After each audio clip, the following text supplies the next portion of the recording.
na mama. Kuna wengine ambao hawajapatikana, na ndio sababu jeshi ya NYS wako hapa, na tena nimeamurisha jeshi ya Kenya ikuje hapa kusaidiana na hao wa NYS ili tuhakikishe ya kwamba miili ya watu wote ambao hawajapatikana inapatikana.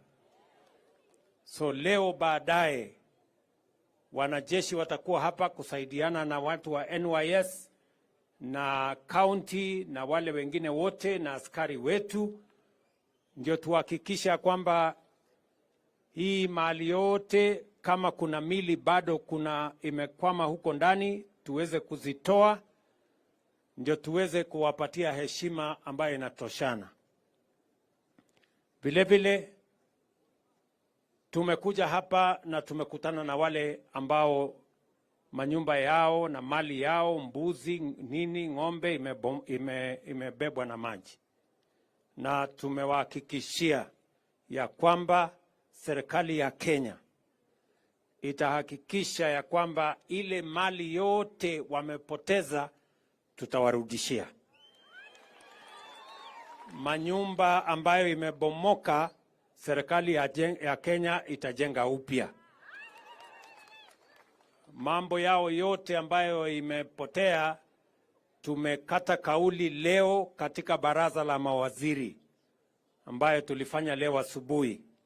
Tukasema wale watu wote ambao wamepoteza maisha yao hapa, serikali ya Kenya itasimamia hawa. Mali yao imepotea, manyumba yao, na tumesema hata kama itatubidi, kwa sababu sasa tumetuma experts wakuje waangalie hapa, kwa sababu hawa wananchi hatutaki warudi nyumbani alafu siku ingine tena wabebwe na maji ingine. Kama itabidi serikali inunue shamba ingine ndio waweze kuishi, tutanunua hiyo shamba, ili tuhakikisha kwamba hakuna siku ingine tena hawa wananchi ambao wamepata janga hii na wamepoteza watoto wao na wazee na kina mama wapate hasara ingine tena. So utafiti itafanywa. Kama kuna hakikisho ya kwamba hakutatokea na shida kama hii, basi tutaenda kujengea hawa manyumba pale. Lakini kama itatokea utafiti kwamba hakuna hakikisho ya kwamba haitatokea tena, tutanunua shamba kama serikali na tuende tuwajengee makao mengine mapya. Tunaelewana?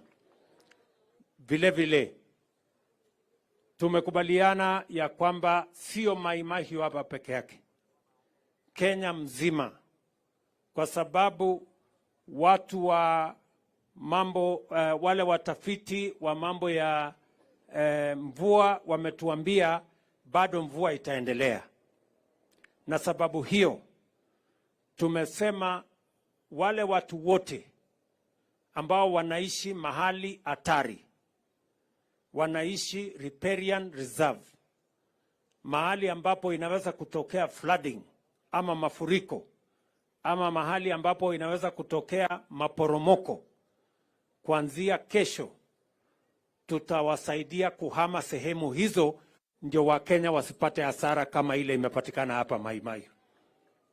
Sijui kama tunaelewana.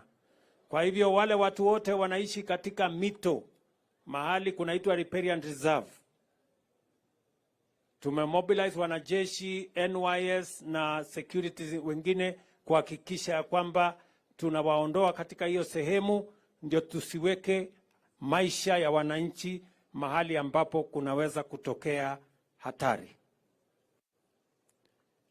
Pia tumekubaliana katika harakati hiyo, pia katika mpango wetu wa housing, wale ambao watashughulikiwa kama priority ni wale watu ambao wametoka katika sehemu kama hizo, so that we put them in the priority list, pia waweze kupata makao tukienda mbele.